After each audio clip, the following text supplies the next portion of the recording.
আসসালামু আলাইকুম বন্ধুরা, অনেক সময় কি হয় আমাদের জন্ম নিবন্ধনটি আমাদের কাছ থেকে হারিয়ে যায় বা নষ্ট হয়ে যায়। এক্ষেত্রে আমাদের সে জন্ম নিবন্ধনটি পরে এ জায়গাতে অনলাইন থেকে কিভাবে তুলতে হয় এটা আমাদের মধ্যে অনেকেই জানেন না। তো বন্ধুরা, আজকের এই ভিডিওতে আমি আপনাদেরকে দেখিয়ে দেবো যে কিভাবে আপনাদের হাতে থাকা মোবাইল ফোন দিয়ে আপনারা অনলাইন থেকে কিভাবে আপনাদের জন্ম নিবন্ধনটা ডাউনলোড করে নেবেন সেটাই দেখিয়ে দেবো আজকের এই ভিডিওতে।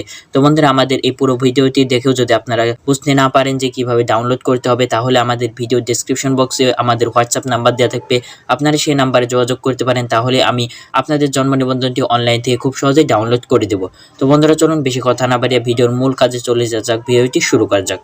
তো বন্ধুরা, প্রথমত আপনাদেরকে এই কাজটি করার জন্য এখান থেকে আপনাদের ক্রোম ব্রাউজার অ্যাপ্লিকেশনটি ওপেন করে নেবেন। তো ক্রোম ব্রাউজারটি ওপেন করে নেওয়ার পর কিন্তু আপনারা সার্চ বক্সের উপর ক্লিক করবেন। তো এখানে আপনারা সার্চ বারের উপর ক্লিক করার পর এখানে আপনারা সার্চ করবেন যে বিডি রিজ। তো বন্ধুরা, এখানে আপনারা বিডি রিজ লিখে যাতে সার্চ করে দেবেন। তো এখান থেকে সার্চ করে দেওয়ার পর সাথে সাথে যাতে আপনাদের সামনে উপরে একটি ওয়েবসাইট চলে আসবে যে bdriz.gov.bd। তো এখানে আপনারা এই ওয়েবসাইটের উপর ক্লিক করবেন। তো এখান থেকে এই ওয়েবসাইটের উপর ক্লিক করে দেওয়ার পর উপরে দেখতে পাবেন যে থ্রি ডট লাইন। তো এখানে আপনারা এই লাইনের উপর ক্লিক করবেন। তো এই লাইনের উপর ক্লিক করার পর এখান থেকে আপনারা জন্ম নিবন্ধনের উপর এজেন্সি ট্যাপ করে ধরে রাখবেন। তো বন্ধুরা, এখান থেকে ট্যাপ করে ধরে রাখার পর আপনার সামনে এরকম একটি ইন্টারফেস হয়ে যাবে। তো এখান থেকে আপনারা যে কোনো একটি সাইডে যাতে ক্লিক করে এই আইকনটি যাতে কেটে দেবেন। তো বন্ধুরা, এখান থেকে আপনারা ডাইরেক্ট যদি জন্ম নিবন্ধনের উপর ক্লিক করেন তাহলে আপনাদেরকে অন্য আরেকটি সাইডে নিয়ে চলে যাবে। তাই জন্য এখান থেকে আপনারা ট্যাপ করে ধরে রাখবেন। তো ধরে রাখার পর এই যাতে দেখতে পাবেন যে জন্ম নিবন্ধন তথ্য অনুসন্ধান। তো এখান থেকে আপনারা এটার উপর ক্লিক করবেন। তো এখান থেকে আপনারা এটার উপর ক্লিক করার পর এখান থেকে আপনার যে জন্ম নিবন্ধনটি অনলাইন থেকে ডাউনলোড করতে যাচ্ছেন এখানে আপনাদের সেই জন্ম নিবন্ধনের নাম্বারটি যাতে এন্টার করে দেবেন। তো বন্ধুরা, ভিডিওটির আগে বাড়ার আগে আপনাদেরকে একটি জরুরি কথা বলে রাখা উচিত, কারণ এখান থেকে আপনারা যে কোনো জন্ম নিবন্ধন ডাউনলোড করতে পারবেন না। এখান থেকে আপনারা সেই সকল জন্ম নিবন্ধনই ডাউনলোড করতে পারবেন যে সকল জন্ম নিবন্ধনে 17 অঙ্কের ডিজিট বা অথবা আপনাদের জন্ম নিবন্ধনটি যদি অনলাইনে করা থাকে তাহলে এখান থেকে আপনারা ডাউনলোড করতে পারবেন। তো বন্ধুরা, আপনারা যদি না জেনে থাকেন যে আপনাদের জন্ম নিবন্ধনটি অনলাইনে করা আছে কি নাই, তো আপনারা এটি চেক করার জন্য আমাদের ভিডিও ডেসক্রিপশন বক্সে একটি লিঙ্ক পেয়ে যাবেন। আপনারা সেই ভিডিওটি দেখে আপনারা জেনে নিতে পারবেন যে আপনার জন্ম নিবন্ধনটি অনলাইনে করা আছে কিনা। তো বন্ধুরা, এখান থেকে আপনাদের রেজিস্ট্রেশন নাম্বারটি যাতে এন্টার করে দেওয়ার পর এখান থেকে দেখতে পাবেন যে ডেট অফ বার্থ। তো এখান থেকে আপনাদের ডেট অফ বার্থটি যাতে এন্টার করে দেবেন। তো বন্ধুরা, এখান থেকে আপনার ডেট অফ বার্থের উপর ক্লিক করার পর উপরে দেখতে পাচ্ছেন যে প্রথমে আমাদেরকে ইয়ার দিতে হবে, তারপর মান্থ, তারপর ডেট। তো বন্ধুরা, প্রথমত এখান থেকে আমাদের জন্ম নিবন্ধনের যাতে ইয়ারটি দিয়ে দিলাম। তো বন্ধুরা, এখান থেকে আপনারা একটি ইয়ার দেওয়ার পর এখান থেকে আপনারা একটি হাইফেন দিয়ে দেবেন। তো হাইফেন দিয়ে দেওয়ার পর এখান থেকে আপনাদের মান্থটি দিয়ে দেবেন। তো এখান থেকে মান্থটি দিয়ে দেওয়ার পর আবারও হাইফেন দেবেন।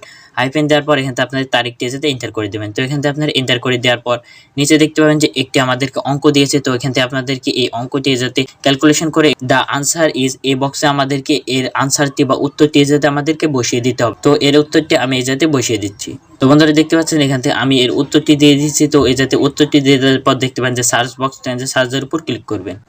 তো বন্ধুরা, দেখতে পাচ্ছেন যে সার্চের উপর ক্লিক করে দেওয়ার সাথে সাথে এখান থেকে আমাদের অনলাইনের যে জন্ম নিবন্ধনের যে অনলাইন কপিটি আছে এখানে আমাদের কাছে অনলাইন কপিটি যাতে চলে এসেছে। তো বন্ধুরা, এখান থেকে আপনারা ডাইরেক্ট যাতে কোনো রকমের ডাউনলোড বাটন যাতে আপনারা পাবেন না। তো বন্ধুরা, এখান থেকে আপনাদেরকে এই জন্ম নিবন্ধনটি আপনাদের ফোনে যাতে ডাউনলোড করার জন্য আপনারা ক্রোম ব্রাউজারের উপরে দেখতে পান যে থ্রি ডট লাইন। তো এখান থেকে লাইনের উপর ক্লিক করবেন। তো বন্ধুরা, এখান থেকে আপনারা এই লাইনের উপর ক্লিক করে দেওয়ার পর নিচে দেখতে পান যে শেয়ার বাটন। তো এখান থেকে আপনারা শেয়ারের উপর ক্লিক করবেন। তো বন্ধুরা, এখান থেকে আপনার শেয়ারের উপর ক্লিক করার পর এই যাতে আপনার নিচে দেখতে পান যে অনেকগুলো অপশন, যে screenshot, long shot, copy link বা সেন্ড টু ইউর ডিভাইস। এখান থেকে আপনারা স্লাইড ডাউন করে যে সাইডে চলে আসবেন।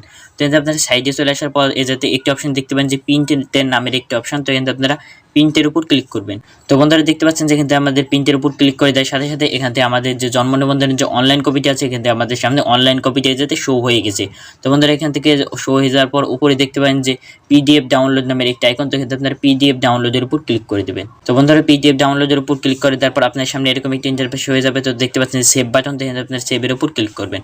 তো বন্ধুরা, এখান থেকে আপনারা সেভের উপর ক্লিক করে দেওয়ার সাথে সাথে এখান থেকে আপনাদের জন্ম নিবন্ধনটি এখান থেকে আপনাদের যে মোবাইলে যে ফাইলটি আছে এখান থেকে আপনার সেই ফাইলে যাতে ডাউনলোড হয়ে যাবে। তো বন্ধুরা, দেখতে পাচ্ছেন যে এখান থেকে আমাদের ফাইলে আমাদের জন্ম নিবন্ধনের যে অনলাইন কপিটি থাকে এখান থেকে আমাদের অনলাইন কপিটি ডাউনলোড হয়ে গেছে। তো বন্ধুরা, এখান থেকে আপনারা এখন ইচ্ছা করলে আপনাদের এই অনলাইন কপিটি আপনারা যে কোনো জায়গায় যাতে ব্যবহার করতে পারবেন যদি আপনাদের মূল কপি যদি হারিয়ে যায়। তো বন্ধুরা, আপনারা খুব সহজেই আপনারা এই কাজটি করে নিতে পারবেন। তো বন্ধুরা, আপনারা যদি এখন পর্যন্ত যদি বুঝে না থাকেন যে এটি কিভাবে করতে হবে তাহলে আমাদের হোয়াটসঅ্যাপ নাম্বার দেওয়া আছে, আপনারা হোয়াটসঅ্যাপ নাম্বারে যোগাযোগ করতে পারেন। তাহলে আমি আপনাদের জন্ম নিবন্ধনের অনলাইন কপিটি আমি নিজেই আপনাদেরকে ডাউনলোড করে আপনাদেরকে হোয়াটসঅ্যাপে আমি সেন্ড করে দেবো।